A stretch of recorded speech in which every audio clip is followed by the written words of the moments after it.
the pain points are the ones that push us to growth, to pursue further.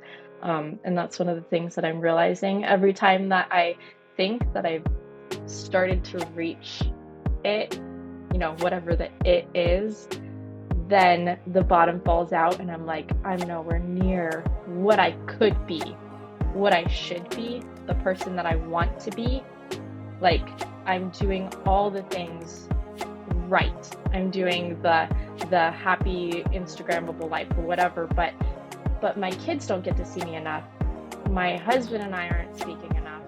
Welcome back, everybody, to another episode of The Pursuit of Purpose. And today I have Sara Barb, who is a North Idahoan, just like me. I don't even know if that's a word. I just decided to make that up on the fly. But she's an entrepreneur. We met in through a mutual friend up here. I live in Coeur d'Alene. She's in Post Falls. And she's just doing all sorts of cool stuff. And Sara, I told you, but I saw on your Facebook a couple of weeks ago just talking about optimizing your life, trying to live a deep, meaningful life.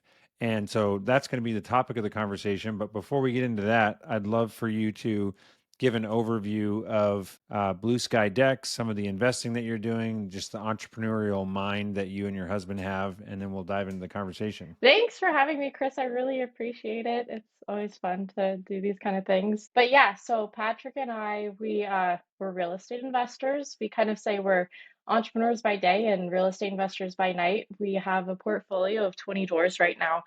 We started our entrepreneurial endeavors in trying to manage those doors ourselves. So we started a property management company.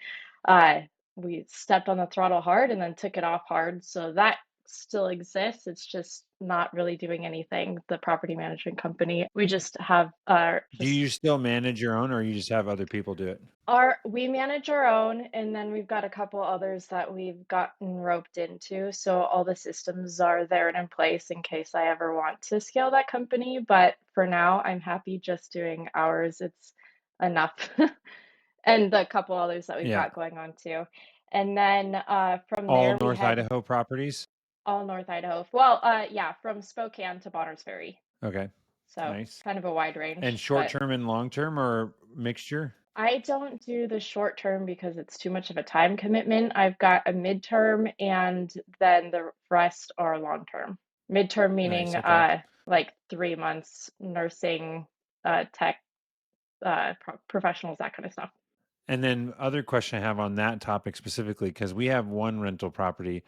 What is the breakdown? You said 20. What are the like single family duplexes, condos, apartments? Like what is it doesn't have to be exact numbers, but Yeah. where do you guys lean more towards one type than another? I prefer multifamily. Our midterm rental is a single family home. It's a 4-2, so that's kind of just broken up by the room. We're just diving into that, so I could tell you more about that in a year or two. But other than that, we've got a couple of our fee spaces. We've got a fourplex, we've got a 12plex. Yeah, I prefer the larger properties because it's all under one roof, it's all in one location. You replace one roof instead of 12 roofs. So as I move forward, I'll be moving more in that direction than the smaller things. That's awesome. The 12-plex, that sounds like did you guys have to build that, or did you come across that and find that? Phew, that was an accident no, it wasn't an accident. It was very intentional. I had set out and I said I wanted to purchase a 12-unit apartment complex. And then I was at a networking group and the guy behind me stood up and said, I've got a 12-unit apartment complex. And pretty much we got under contract the next day.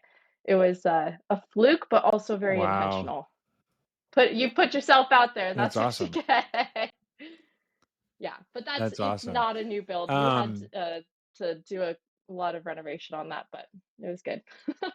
So jumping into so you've got your Blue Sky Decks, got some real estate that you've started acquiring.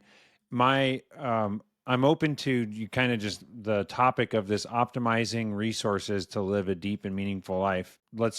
Open up that conversation wherever, like, is this something that is recently a passion, or how are you diving into this in your own life, or why are you diving into this focus? Yeah, it's funny. I was trying to think about how to start this or how deep to go because it's really an all-encompassing question for me right now. We started uh, businesses in real estate in 2018. So what it's been 5, 6 years now since we did that. And that's the same period that we started building our family. We have 4 boys now. Young oldest just turned 6. It's insanely crazy in our life. And right now we're at a pain point where my oldest has reached school age. We've decided to homeschool. We've also decided that we want to start growing and producing as much of our own food as we possibly can. Um, just, it's we're hopping on the homesteading craze, uh, put it there. But there's a lot of different pain points, and the point that I reached this year was that I am spending all of my time in the business, in networking, in growing that, losing sight of why I'm doing it, for my family, and my marriage and all that. And I think as business owners, we all reach that point and we reach it multiple times. Um, and it got painful there for a minute.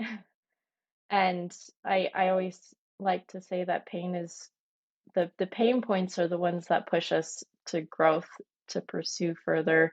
And that's one of the things that I'm realizing every time that I think that I've started to reach it, whatever the it is, then the bottom falls out and I'm like, I'm nowhere near what I could be, what I should be, the person that I want to be.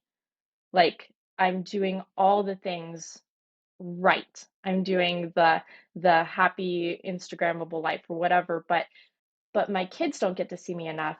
My husband and I aren't speaking enough, all that kind of stuff. So that's kind of what led me to diving into how am I spending my resources and how can I continue to pursue the biggest, deepest, most meaningful life that I can without losing sight of why I'm doing these things to begin with. And that's And right now, would you have your why figured out?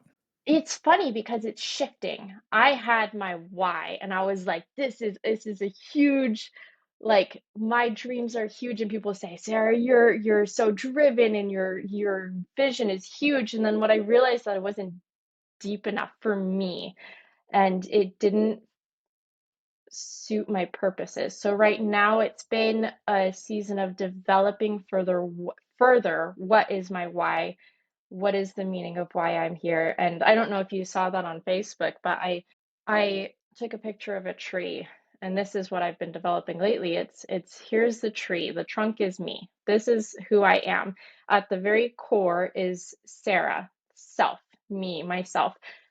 And then you have the layers of that trunk and following that is like me and my relationship. Who am I related to my spouse, my husband? And then further than that, who am I in relation to my family? And then further than that, who am I in relation to my church and my community? And then further than that, who am I in relation to society as a whole? And this is who I am. This is what makes up me. How do I meet all of those layers of who I am and serve all of them to the best of my ability? And maybe the importance is working inside out like that. I think a lot of times the importance is depending on the time because there's people that have to put their duty to their country above their family, and in that way they're serving their family. So like this is kind of all the stuff that I've been encompassing. How do you make these decisions on what's important right now in this moment to actually serve the entire trunk of that tree inside out? And then was diving deeper further where it's like, people talk about what are your pillars? What are your pillars in life or whatever? And a lot of people say faith, finance, fitness, family, whatever it looks like for you. But one thing that I realized when I was diving into this was that there is a hierarchy God comes first in my life. My marriage comes right after that. My family comes right after that. But I also have a duty towards my church. I have a duty towards the society as a whole. Like, how do I fit all of this in? And on top of that, how do I maintain my health? How do I maintain my home? I am a homemaker at the same time. How do I maintain uh, the continual education of myself and my children? How do I maintain um, my entrepreneurial pursuits, which in my pillars I'm calling them hierarchy, the enterprising, which is the creation and management of resources, and then how do I maintain the pursuit of legacy on top of that? There's so much that we have to pack into our life. This is where I'm like in the pursuit of it's yeah. That's why I dive deep into time management strategies, how to uh, strategize my resources and really using each one of them intentionally. So I look at those pillars that are my life as the roots of the life, and then the fruits are the things that are, the virtues, the money, the resources that are coming out of the way that I intentionally build every aspect of my life. So um when I focus on my health, I have more energy, I have more positive energy to give. When I focus on enterprising, then I'm creating money and resources for my family, for my employees, for the church that I'm contributing to, all this stuff. So it becomes now this is the tree that I'm building, and this is how it's producing the fruit. And then how do I touch on all of these all the time? And then, like in my vision that I have for this way of life is now you have where is God in this? Where is God in this tree? Use the soil that I'm pulling And you're everything asking out that of. question like with everything that you're doing, you're asking, where's Everything. God in this? Yes. Yeah. So these fruits that I'm producing, I'm picturing like you've got fruits and they fall into the earth, and these are gifts that I'm giving back to God for all the things that He's given me. So everything is pointing to God at the end of the day. Everything is taken from His strength and grace that He's given to me. And I'm trying to utilize all of myself in the pursuit of a deeper, more meaningful, and fulfilling life it with the purpose of serving God, serving my marriage, serving my family, serving my community, serving society as a whole. And how can I continue to develop this and grow it deeper and be a like just change the trajectory of the world in my tiny little however I can, just a little bit higher, a little bit better, inspire somebody a little bit to dive in a little bit deeper, take my children and give them the framework and tools to have them pursue life deeper than I'm able to. Like that's yeah, that's okay. So that's how and why I'm been diving. I've been on this pursuit for I don't know, 5, 10 years, whatever it's been. It's there's, I hit I have one question on family and timing of all this, because you said four yeah, boys, oldest is six. So we have four kids. We have a 6-year-old, 4-year, almost four, almost two, or sorry, almost six, almost four, just turned two, and then a week old baby. yes. So we're Congratulations. like right in the.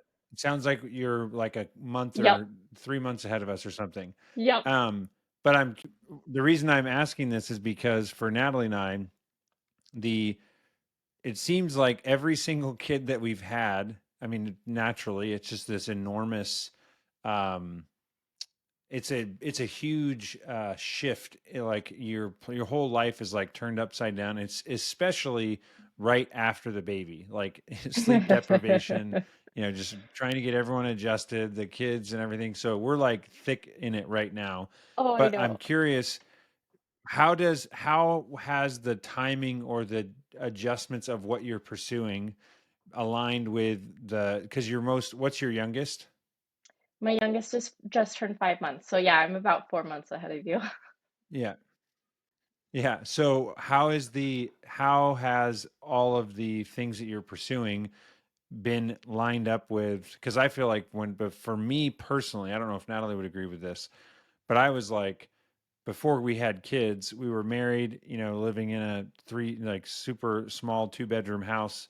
And it was just like I was going to take over the world, and I was doing just working so hard, cold calling, just whatever I could. And then I had Ellie, and then it was just like within a couple of months, I was just like, just think I'll just be a dad. Like I just don't care about anything. And then it came back, you know, Yeah. and they're actually found that the is interesting, since this is a tangent for another time, but I've been diving deeper into like hormones and how hormones affect different moods, and like For men biologically, like and what women. happens to Men dads and moms. and Yeah, for both. woman. Yes. It's crazy. Okay, Chris. So it's not I like gotta it was a say, yeah. spiritual thing. It's like, yeah. Yeah, I gotta say, I look at this as the seasons of life. Like, so if we're gonna put it in the context of the tree of my life that I've been developing, these are the seasons, and that's one thing that I think most women in particular get so intimidated by when they're pursuing these bigger visions is taking the seasons of life into context. Like, this is both of our fourth children, so we have some kind of preparation going into it to this was a much more difficult child for me than my third one was, this past one. And if anyone follows me on social media, you'll notice I dropped off for an entire 6 months, and it was fantastic. And I transitioned a lot of things. But taking into context the seasons of life, and I think that's where um the way I like to frame it in my life is intention, engagement, and examination. Um, so my intention in the first 6 months of my child's life is to give them everything that I possibly can. So I took my foot off the pedal in my business. I mean, I don't want to say I completely deserted everything, but in some ways I did because I'm a mom and that comes first.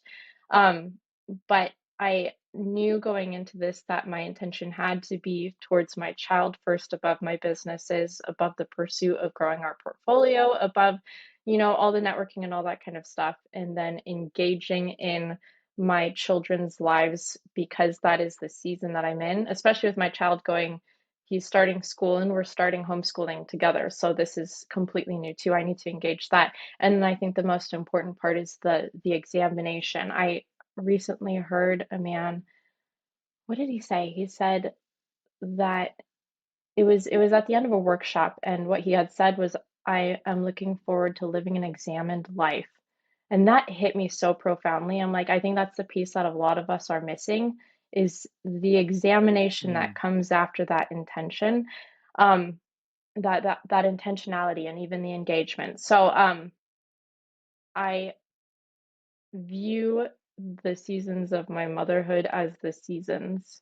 That's what they are, the seasons. I will be back grinding my derriere on business pursuits again, but my intention going forward is to keep the context of the full trunk and not just my pursuit of the enterprise because I love it and I have so much fun with it. So I have to ask also, because this is something that I think is more of a problem for women than men. And Mm, this is my limited worldview of talking with Natalie about this, mostly, but I feel like uh, Natalie has struggled, and this is like the how I'm trying to figure out, and how do we move forward with this with the kids that we have now. But in the last 2 years, Natalie and I have been lucky to work together in the same business that I started 7, 8 years ago, yeah. and she is just crushes it. She's way smarter than I am. She reads like a gazillion books a year, but they're all like fiction books. Whereas like I only listen to books, I don't read, and I only listen to nonfiction. But Yeah. she's just like a bookworm. She loves taking tests. She has all these certifications. She's a physical therapist, a women's health physical therapist, and just like all these, she got a doctorate, just like highly, highly, highly educated, and she's been pursuing all of these things, and like trophies and accolades, more or less. Um, and then she went in and joined like forces with me to run this, like essentially a review software. And she's been absolutely crushing sales and the management of our team, and just like she has all this like impressive like medical stuff on one side that has nothing to do with Google Yeah. reviews, you know. But Yeah. she's also like is very fulfilled by this work in the medical space that she has done and can do. But the freedom that comes from the entrepreneur life is like very attractive and life-giving. But then there's also the fact of like trying to balance being a mom. And I have like, this is the beauty of marriage, I think, because I feel like I am more open to just like outsourcing everything that we can. It's like outsource like food prep, cleaning, mowing the lawn, like all of it. I would be fine with getting a nanny or an au pair or something. But then there's the other side of, which it sounds like, and this is where I'm curious for you, there is the balance of like, I think for historically moms, you know, like the traditional family model where the husband was the breadwinner and the mom was at home with the kids. There's like something missing in the woman like pursuing and achieving and stretching and challenging herself that can be inspiring for her, her kids, and her community, right? And just being a mom, if that makes sense. I'm probably butchering how I'm Yeah. describing this, No, but I get. I'm wondering, like, for you, how do you go back and forth from like I'm going to be a mom to like I'm going to be the CEO of Blue Sky Decks and have a real estate portfolio and do business deals and be basically a badass in the entrepreneurial space and also be a mom? Because I don't think dads have, there's like not that expectation for dads to do both like there is for women. Yeah, it's number one, it's hard. And that's where keeping my priorities straight and why I'm doing the things that I'm doing in front of my face at all times is important. So right now, speaking into optimizing our resources, the resources that that I am specifically talking about today are time, energy, and money. And the thing that I realized this year in my contemplating of life is that money is you can create as much money as the mindset that you allow yourself to have. So if you've heard of like the financial thermostat, like once you start hacking how to make more money, it's easy and it's almost infinitely possible to create more money. Energy is not as infinitely possible. We will run out of energy at, every single day. And the consequence of overextending our energy is our health and the way we show up for the people Mm. around us and our responsibilities and our commitments. Time, however, is non-renewable. You have a set amount of time in every day. You have a set amount of time in your life. So the way I look at it is how can I prioritize my time above all the things? Of course, I have to take into account as I'm outsourcing things, am I replacing that with more income? So that's what I'm looking at right now as I go through everything is um I have a nanny right now and we're transitioning into homeschooling. But the education of my children, I feel is most important to me. So, how do I continue to get the help and still be the educator? So, I have to shift some of my time priorities and how I'm utilizing my nanny in that way. So, this is leverage, is really what I'm getting at. We should be not just leveraging our money, but we should be leveraging our energy and our time and looking at each of those in that way. So, And I was going to that's say, I'm going to pause you. So remember to come back to the yeah. nanny thing. But you said that you look at the things that you're outsourcing. Are you like using that outsourcing and gaining back of your time to make more money? And I would say, or time, or sorry, Yeah, energy, right? yeah, It's not, you wouldn't absolutely. necessarily only do it if it's going to buy you back money. But if you Yeah, can bring a bunch of energy back into your life, that would also be something that you would keep, correct? yeah, yeah. So that's like where I look at all this is how I've started weighing my decisions in the context of time is the most valuable thing that I have. The time that I spend with my family is the most valuable thing that I can give them. But it's not necessarily spending the most amount of time, but the most quality time. And this is where I got into the time blocking at the beginning of our entrepreneurial pursuits is going from that, and that's where you had reached out to me the first time, and we can go into that, some of the strategies that I employ in maximizing the time that I have. But I think really what it is learning to leverage the resources that you have. So another way to leverage your time better is spending your time and energy into creating really solid systems so that you can spend less time and energy going forward. That's one of the big, big, big ones that I'm pursuing right now in my business, in my family, in my real estate. I have to look at every single thing in my life and say, is there a standard operating procedure for this? This goes down to how I discipline my children. What is my standard operating procedure for how I discipline my children? Because I have a nanny that spends 7 hours with them every day, and I go in and out. This is one of the things that I love about where I am is I can have her there, and I can come in and I can come out, and I can communicate with my children and be present as much as I can. And then I have my block of time where I am home and I am all engaged. Do not call me, do not text me business, whatever it is my time with my family. And that happens at 3 o'clock every day.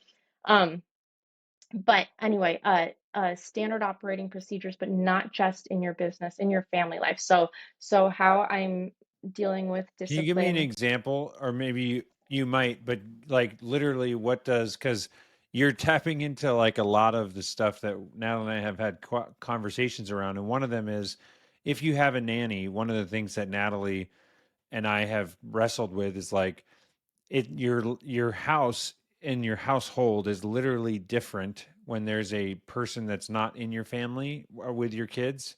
And like for me, like we have a babysitter that will come over regularly, a couple hours every day, but it's like the stepping on of toes of like who's the one that is actually in charge right now and who, like, Mm, so I would imagine that having again a standard operating procedure for how this works, it's easier. It's just like an employee. Like if you're going to give an employee a role and they know that whether you're there or not, they own it and they're going to, understand the expectations of the role or whatever.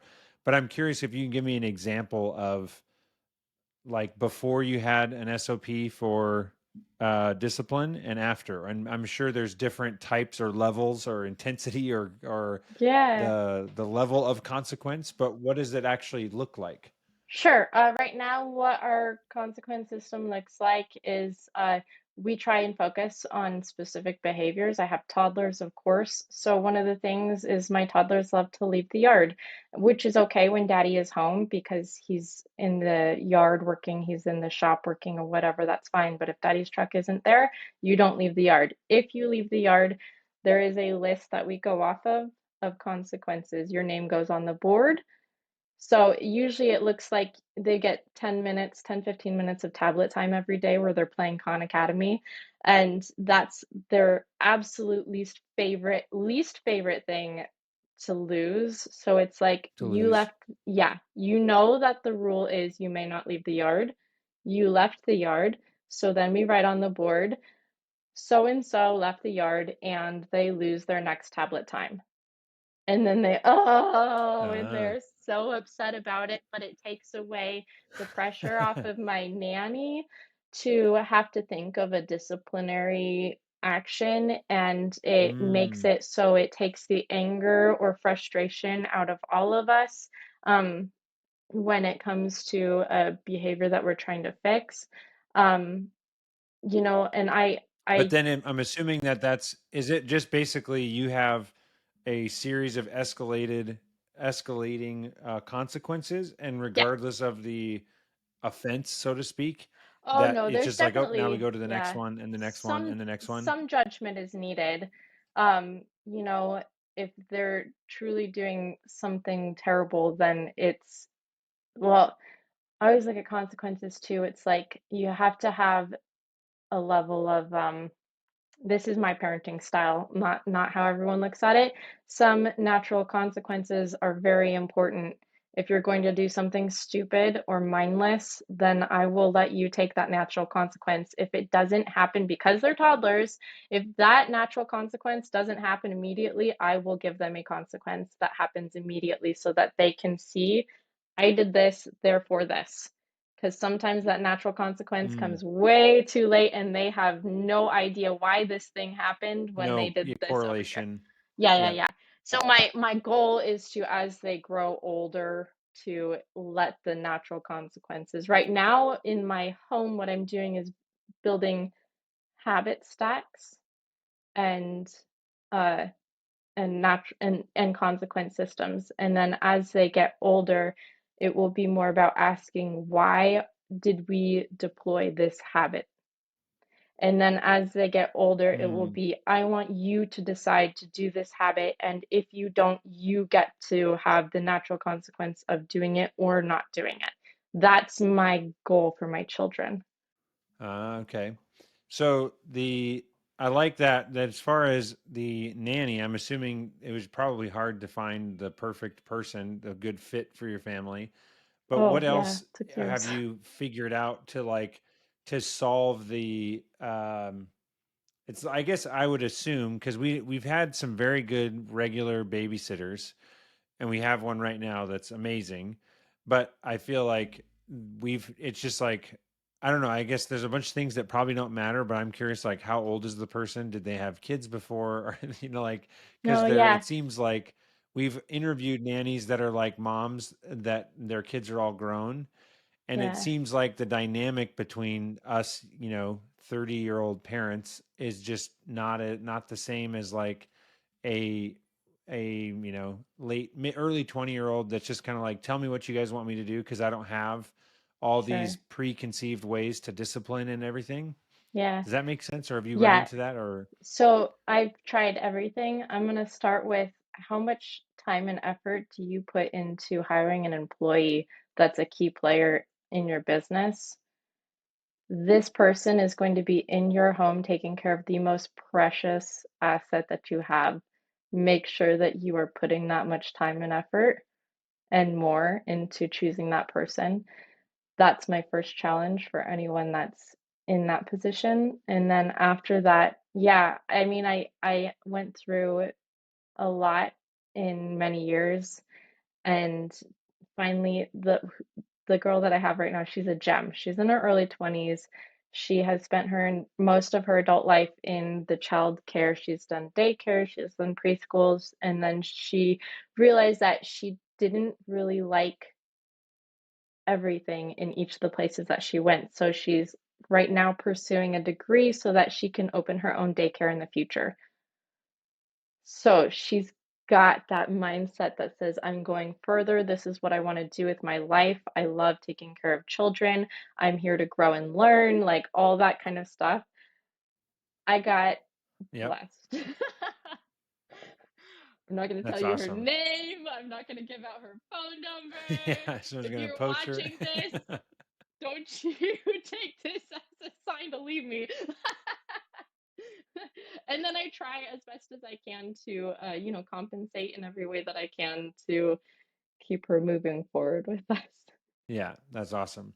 um okay, so then where else should we go with the time we have left?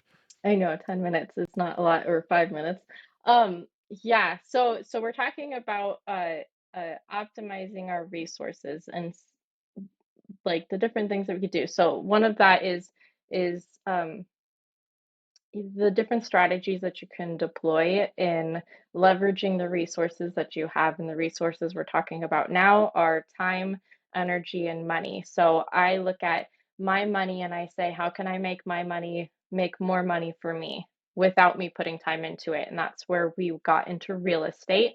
That being said, I do manage my own real estate. So there is more time than if I had hired a manager.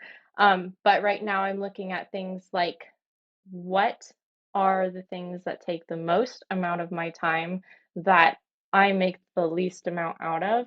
Some of those things are like books. like I do all my own books because I love numbers and I'm weird like that, but I need to hire that out. I don't make any money from doing my books, and somebody can do it just as well as I. I can train somebody to do it exactly the way I want it because I'm very picky about my books, and then I can get hours back from my week or my month, and then that doesn't actually cost a lot. After that, though, I need to start looking at somebody that can start managing all the tiny little office things, opening my mail, answering my phone calls. I hate answering phone calls. I'm absolutely the worst. Opening my mail, answering my phone calls, like paying bills, that kind of stuff. It's like these take so much of my time, and am I actually moving myself forward and doing these things? So one is making your money make money for you. So that's investments and that kind of stuff.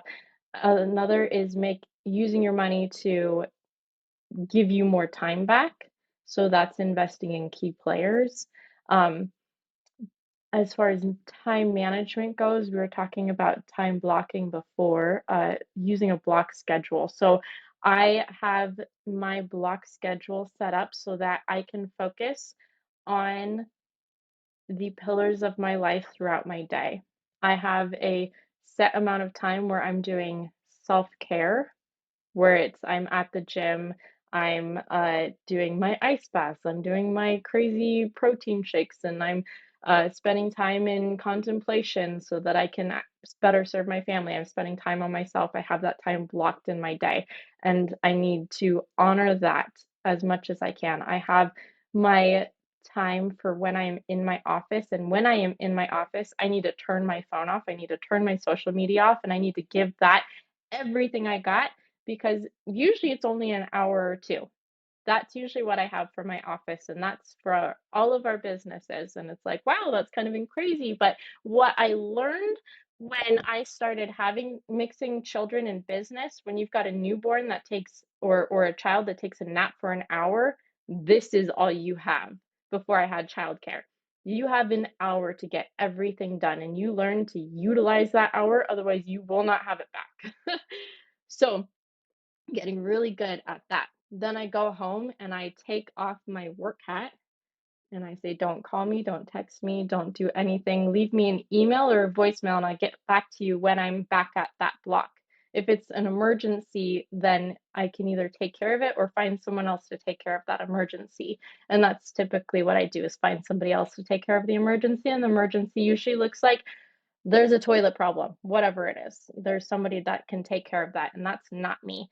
Um, so when I get home, there's a strict block of this is getting things done in my home because we're homesteading now. I'm canning, I'm making breads, I'm doing home cooked meals, everything that we can produce at home, I'm producing. And then I need to make sure that I take that off and clock in with my children and have a connection, a real connection. I'm looking at your face right now, but like looking your loved ones in the eye every single day and having a deep and meaningful connection, even if it's just a toddler, and you're saying, what did you really like about today?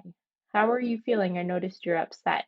Like that kind of stuff, and really intentionally having that. It doesn't matter that I'm not with them all the time, but if I can show up for them every single day in that manner, I would like to bet that they're going to reach adulthood and say, Mom was there for me. That's my hope, at least. And still set the example Mm. of the fact that there's more to pursue in life than this bubble, that maybe we have a duty towards uh you know people outside of ourselves. That's where my trunk comes in, is like, what is that duty to outside ourselves, so that we can show up further and further and further and deeper and still touch on the things that matter for us. So everything that I'm doing in my life is directly pointed to, how can I serve God in this way? How can I serve my marriage in this way? How can I serve my family in this way? How does this affect my community? How does this affect society as a whole? And like, if you listen to, I know we're running out of time. I could talk forever, but yeah. So I utilize many different strategies that I've picked up from reading. Education is one of my pillars. So I spend a lot of time reading, but I'm very intentional with what I read, and it usually has to solve a problem that I'm facing right now. but yeah, blocking reading, which and then so here's the thing about all of this though, because it is so much, is the thing that I have come to this year is that it is a ongoing pursuit. It's not about arriving at that The perfect destination. balance. Yep. Yeah. Yeah, because we reached our arrival point before we turned 30, and then it was like hitting a brick wall and being like, "Shoot, what are we doing? What is this?" And I've seen Right. over and over again people fall and trip at that point because they said, "This is what my successful life is going to look like." And then they lost track of the things that mattered. And then they hit that point where it's like, I'm making the money, I can do the things that I want to, but what am I doing? So pursuing life. Couple, I have like some rapid fire or like quicker topics, and if any of these are interesting, then we could dive deeper into them. But um, short, just like I'm a couple things I'm curious about.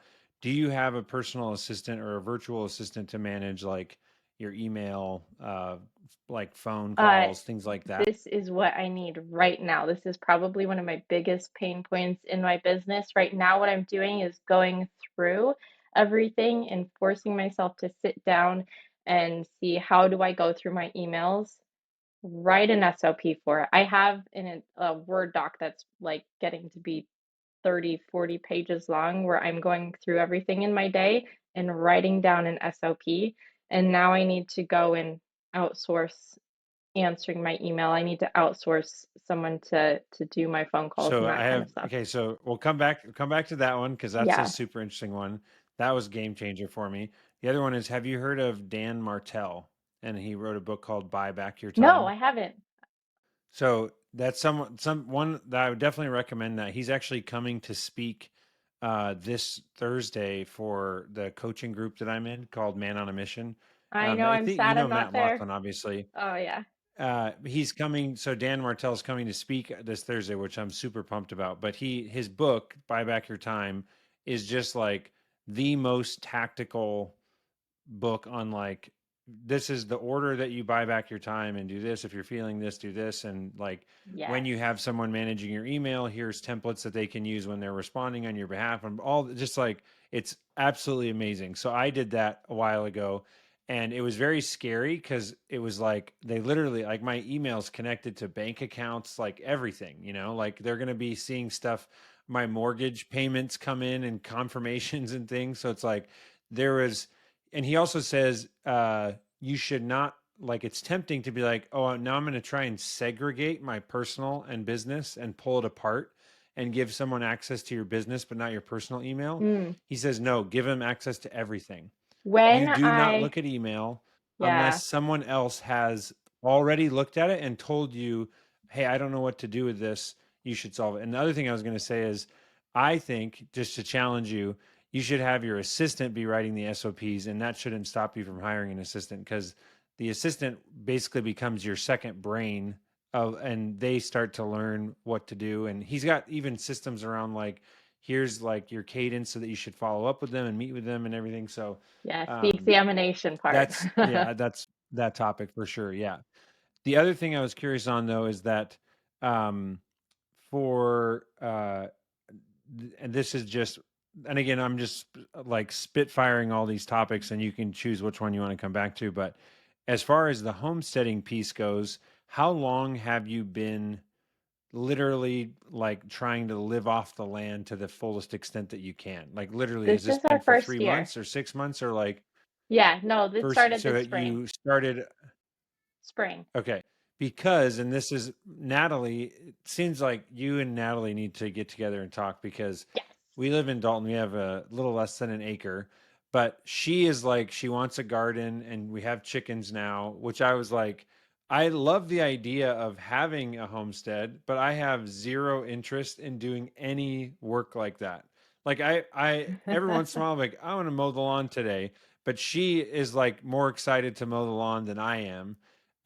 And she loves that type of stuff. But for me, I'm just like, there's so many other things I would rather do. However, I know that there's all this science around, like, just getting your hands in the dirt and like how that affects your happiness levels and everything. I'm sure you've got more stuff on that too. But I also wonder, for someone like you, is this something that and this is I'm probably saying this to myself more than you because I don't actually know you. Is this going to last more than a year?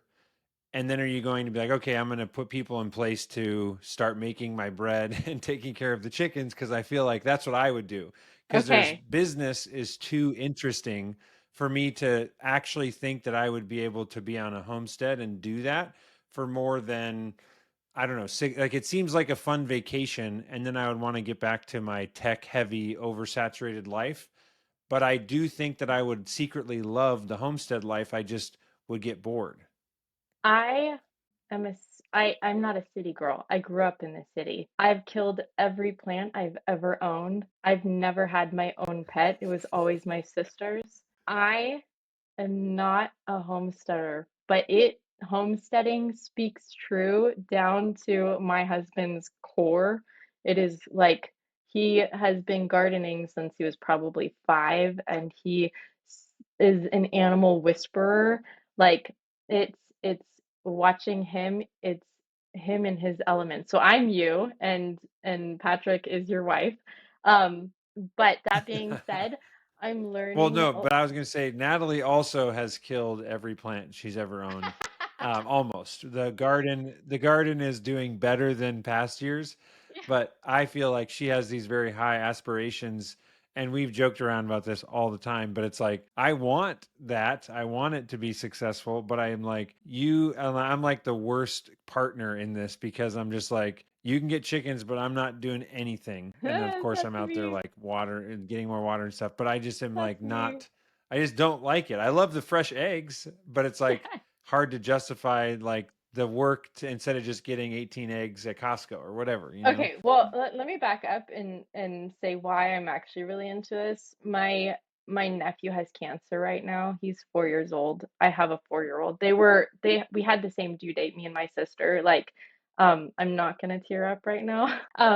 Don't look like that because you're gonna make me tear up. I lost my dad to cancer also. I know I heard you. So getting down to the roots of our food seems like a very passionate piece of why is our society sick? Why are we sick? And that is a driving force for me. So it's less to do with the fact that I really love taking care of animals and gardening and making bread. I love making bread now, though. I do. It's very satisfying. But what am I feeding my children? This goes into my health pillar, where that's kind of where I looked at this and said, you know what, I'm all on board. If like Patrick brought this up and he really felt he has a deep connection with things of nature, so it's very natural for him to do where I love the pursuit of business and all the things. But I see our homesteading as it falls into the pillar of health, but it also falls into the pillar of enterprising. How can we be resourceful in how we're producing our own foods and raising our kids to live in pursuit of that healthier lifestyle, be at the front of where they're getting their food, how they're producing, how they're uh, there's just so many lessons that we can teach our children in raising things, in having responsibilities in that way. So I kind of got all on board on it. And as our children grow, we'll be integrating them into they'll be what we're outsourcing things to, not in a way where I want to take away from them having a life, but in a way where they're learning responsibility, that they're learning natural consequences, that they're learning where their food comes from so they don't have that kind of disconnect where they're getting the natural benefits of the grounding and the sunshine and all that kind of stuff. So yeah, I'm all into it. And as far as it like the actual homesteading goes, we went to the homesteading conference in the Modern Homesteading Convention in Coeur d'Alene this past June, and there was a great talk on having a business plan and an SOP for your homestead. It's not a hobby, it's a business. Treat it like one. Do you have an SOP for it? Do you know when your plants get watered? Can you automate watering your plants? Yes, you can. Can you automate how your chickens are taken care of? Yes, you can. Can you have a standard operating procedure for your homestead so that you don't get burnt out? And then do you have a business plan that says, I'm going to start here and then I'm going to add little steps along the way. So yeah, I still look at it like a business. And then next season, I'm super stoked Mm, because we're going to set up a vegetable stand on the road. We live on a busier road. We're going to set up a vegetable stand on the road and have the children run it. Now let's teach them how to enterprise. nice. Yeah, like, and That's it's awesome. simple How many skills. acres do you have? We have an acre and a quarter, but we don't get to utilize all of it because some of it's on business. So we're using about half an acre for our homestead right now. And it's as big as a garden and chickens. And then it's going to grow into goats. And then hopefully I can get some honeybees. And yeah, and I right now outsource some of the things like wheat. I do my own flour milling now, but I buy my wheat out of the Palouse where it's all clean and not sprayed and all that kind of stuff. But yeah. Ah, interesting. Yeah, I think you and Natalie are going to have some conversations. I still feel like the automating part was I'm like kind of intrigued by that. Like, ooh, I should look into how to automate more of taking care of chickens, um, because I that's what I obsess about all the time is just how do I how do I never have to do this task again, Yeah. and have a robot do it for me. But Or utilize your it children. just it They're also not robots, seems but I will. True, yeah. You can automate the instructions so the kids get used to it. But yeah, I do think that one of this just reminds me of a friend in high school. They were like a well off family, and their parents bought I don't know what their total land was. They maybe had 15 acres or 20 acres, and they had 5 acres of blueberries.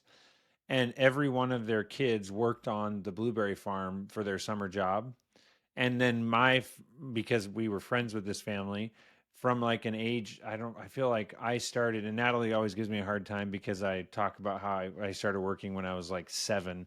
But we did, like, my parents would take us out to the blueberry field at the Weibel's house, and we would like pick blueberries and get paid per pound, which turns out it's very hard to make a lot of money when you eat more blueberries than you put in your bucket. So I didn't make a lot of money, but I still had to work in the sun and it was like, but it was teaching hard work. And I feel like that is something with what you're describing. Like if you are pursuing these other successes in life, I really do think that I really want to make sure my kids learn and understand how to think like an entrepreneur and to it was actually this is kind of a random topic, maybe it's a bigger topic, maybe not, but the systemization or like standardizing of consequences and just listening to people. One thing that I've thought about for myself, and I don't even know how it was that my parents ultimately affected this in me, because my other siblings would arguably are not the same as I am, but I feel like there's a little bit of like rebelness that you need to have, or like you need to, how do you teach your kids when it's okay to not take no and to kind of go around the authority in place or whatever and pursue a different creative solution, or like being like you get rejected but you're going to have to get rejected 100 more times, like I almost feel like there's a temptation in parenting to have like these docile like kids that just do whatever you say and they're asking why and you're like, because I said so. But it's like, for me, I want kids to be like, because I said so isn't good enough, and you should Yeah. question that and you should figure out for yourself why is someone, you know what I'm saying? So I feel like you're mixing that in a little bit, or you've had Yeah. some intentionality in what you're describing. Yeah. But have you thought about that, or like how do you make 100%. sure that your kids ultimately are resourceful, not just like, I did what you told me, mom, now can I go play? You know what I Yeah. mean? Where is how do you motivate your kids? How do you drive them? Where do you question authority and where do you respect it? These are all big questions that have been on my table this year, and we pursued uh, so many different schools and like the unschooling. We pursued uh, so many different thoughts, and it landed. into homeschooling this year and the possibility of starting a school in the future where we can address with our kids, and if other people have the same mindset, bigger questions. How can we form our children to pursue bigger questions? Um, is huge on my plate right now. And in setting up our homeschool, this is kind of at the core of it, where we're not looking at traditional schooling at all, but really how to give our children every tool and opportunity to grow into their potential. And I think all of us as parents are looking at that, and it's such a hard question. So I look at that's half the reason why I dive so deep in my own life is so that I can at least not maybe find answers, but try and point my kids in a better direction than maybe the status quo. Um, and maybe I'm Mm. raising entrepreneurs, maybe I'm raising complete rebels, maybe but I mean, like kids, they just want to like adults, but in an unfiltered way. We want to please the people around us. We want the deep and meaningful connections. We want to have a purpose. And I see this so much in my 6-year-old.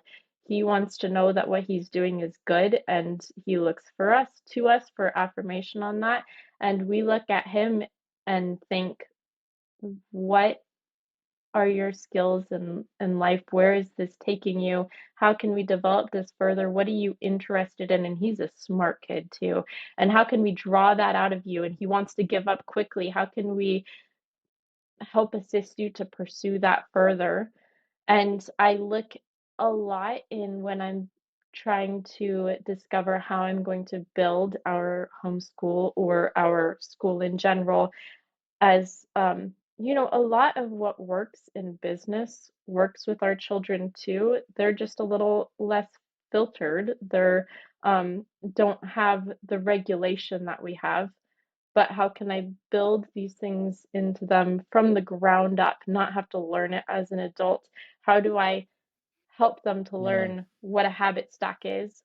How do I help them to set a why, right? Like I love starts with why. I love the one thing. I love all these books. I love Atomic Habits. I love you're gonna ask me what I love for books, but I have so many. But like how do I build these systems into my children from how they're raised and how they learn and how they pursue things?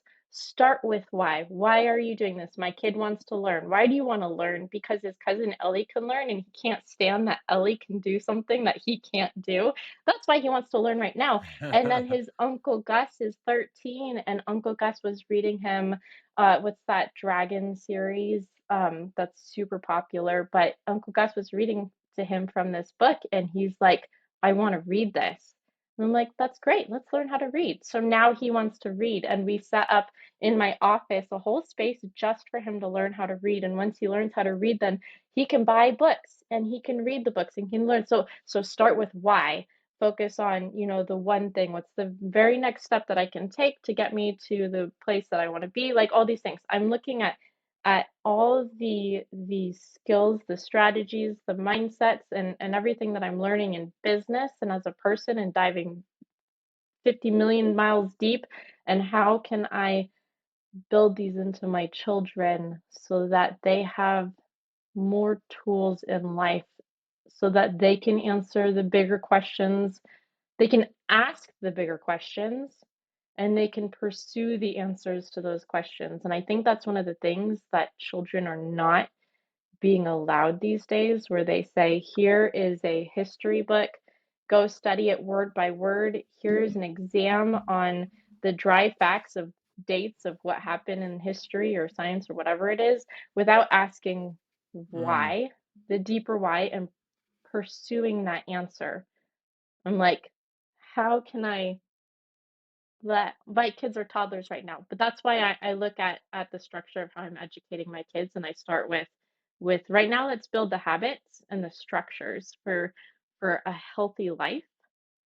Then can I guide you into asking bigger why questions? And then once you reach high school, That's can there's a you couple things that you're making me think of is Anna Lorena Fabrega, I think is her name. Have you heard of her?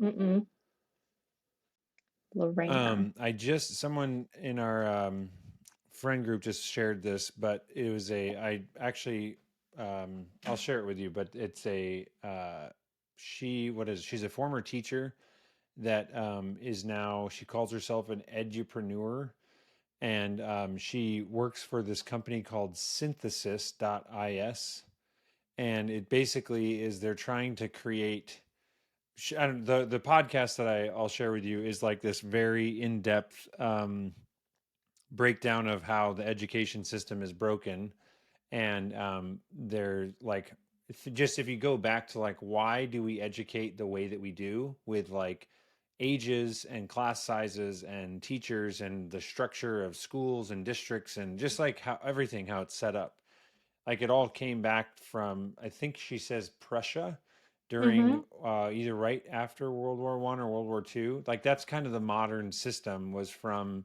these companies that were trying to make more intelligent military, you know, Yeah. and it's like Jordan, yeah. she just brings up a bunch of good stuff on how like what you said about uh kids are naturally going to they already want to learn.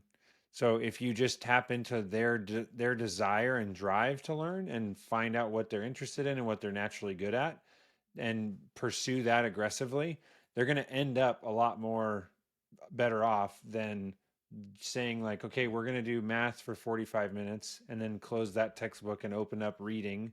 And so anyways, a lot of things that I hadn't like you probably actually dove into a lot of what she talks about, but for me, I hadn't taken much time to think about strategy behind education.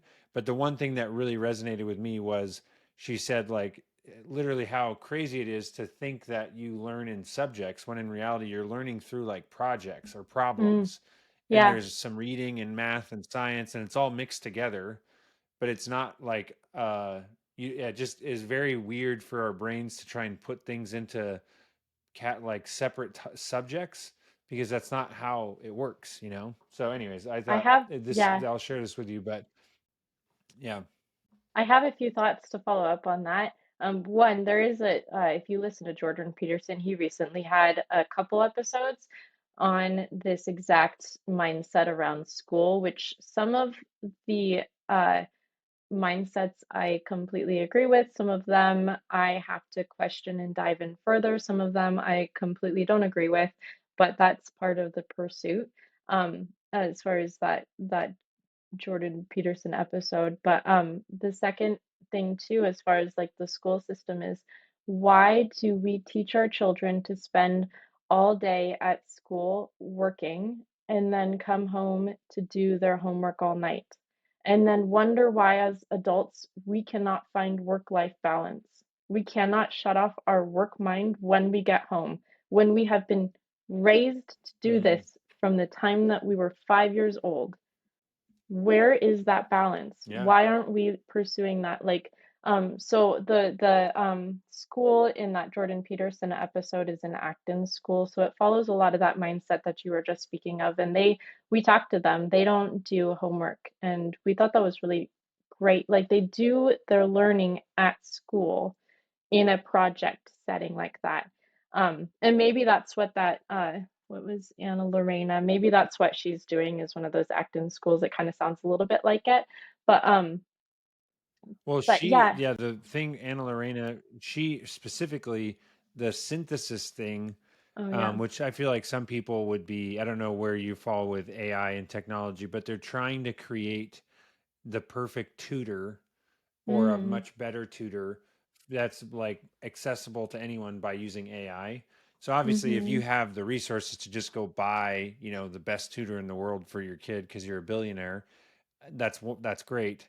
But how do you literally have AI be this amazing math tutor or reading tutor that goes at the pace that the child wants to, goes on the tangents that the child wants to try and Mm-hmm. keep them engaged, and then go at the rate and the speed that they're capable of, as Sure. opposed to, again, the idea of 30 kids in a class that are going to do these subject and these orders.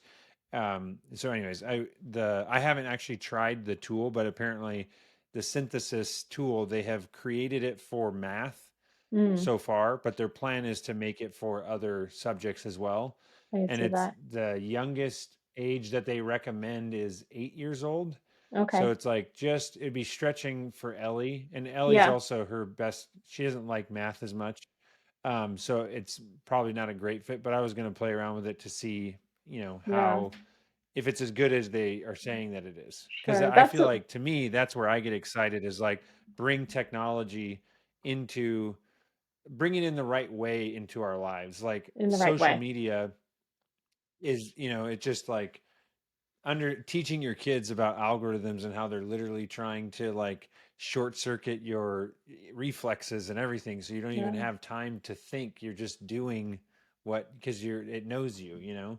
But Yeah. things like AI, that is literally designed to try and make you a better learner, that Yeah. seems like a great use of technology. Yeah, and exploring that. That's why we use Khan Academy Kids right now for the kid for so that's their tablet time. It's playing games and but they're learning through it, and that's part of Khan Academy is they're trying to be intuitive with what you're learning and what you're good at.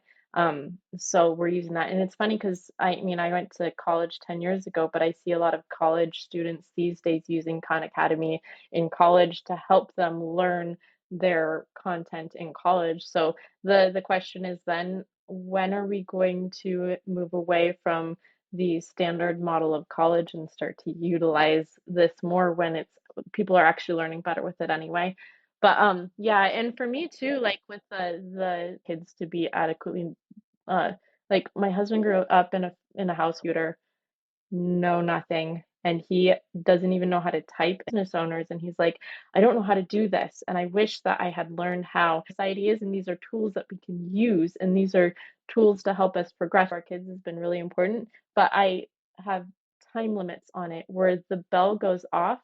Like I have a timer and it's like the timer goes off, you're done because that's something that I want them to learn as adults that I hold myself to. That timer goes off and you have to get off social media because it is wired to it's built to hack our brain into mindless droning scrolling and all that kind of stuff. But so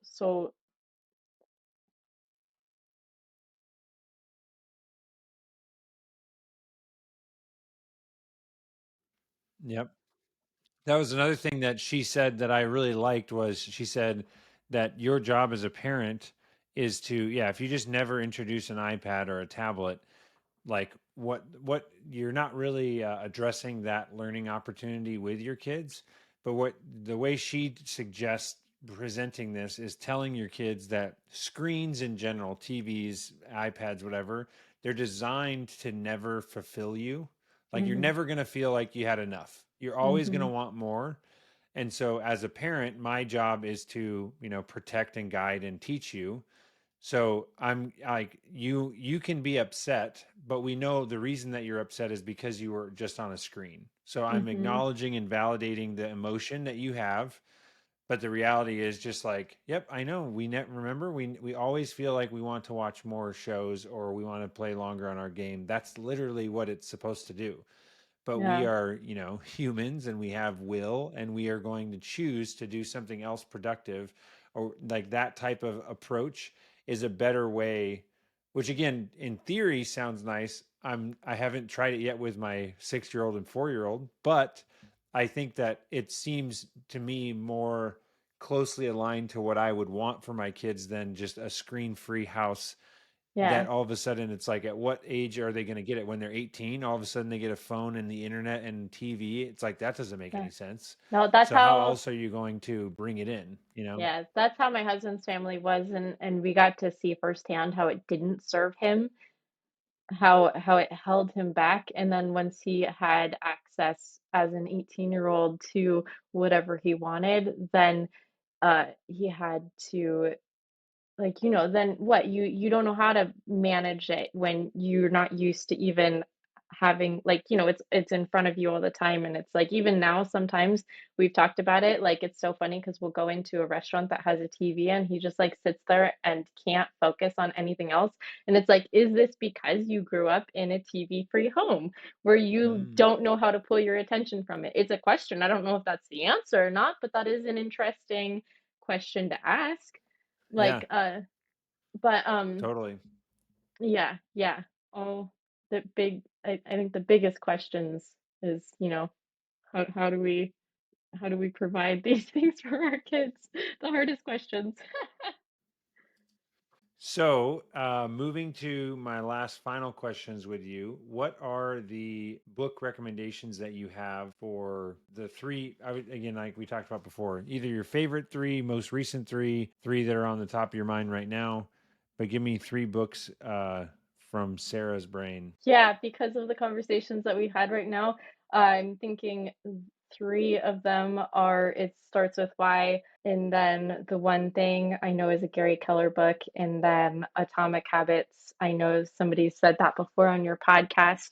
Other ones that I'm just going to throw out there because they're recent are, and also pertaining to this discussion, is Dopamine Nation.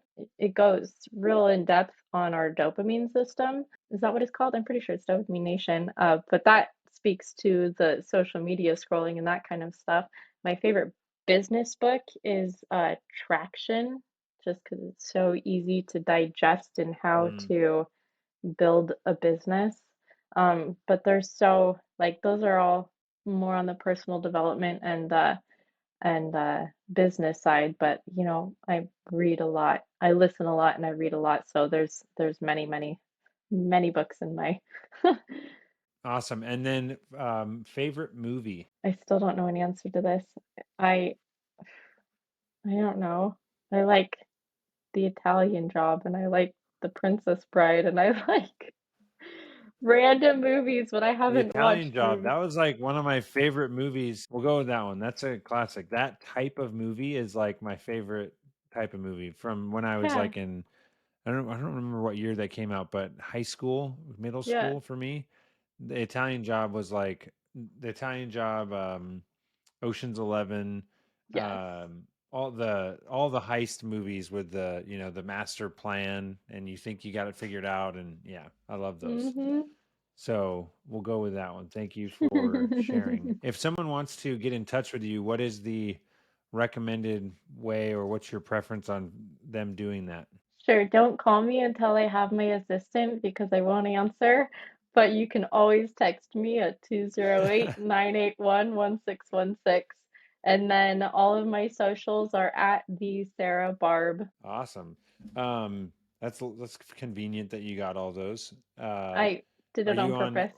are you on like TikTok and stuff too with that? Oh, heck no. I know myself, and I cannot even stand the reels on Facebook, with, like I don't like the scroll, so I will not get TikTok.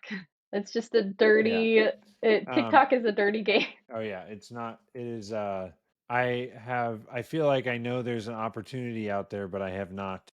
The fact that Instagram and Facebook are tied together, it's like, cheating to post on both, but that's Yeah. what I do, and it's like those are my two. I Anyways, will Sarah, get this is fun. TikTok Thank when you I so much for outsource coming it. on. Oh yeah, crazy. Yeah, exactly. Totally.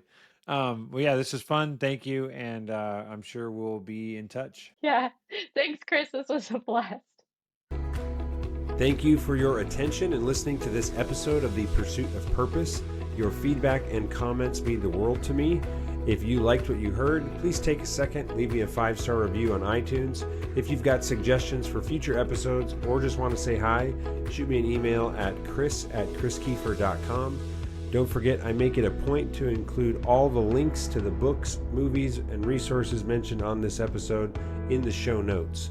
You can see those directly below in the description or on my website, chriskiefer.com. Thanks so much, guys.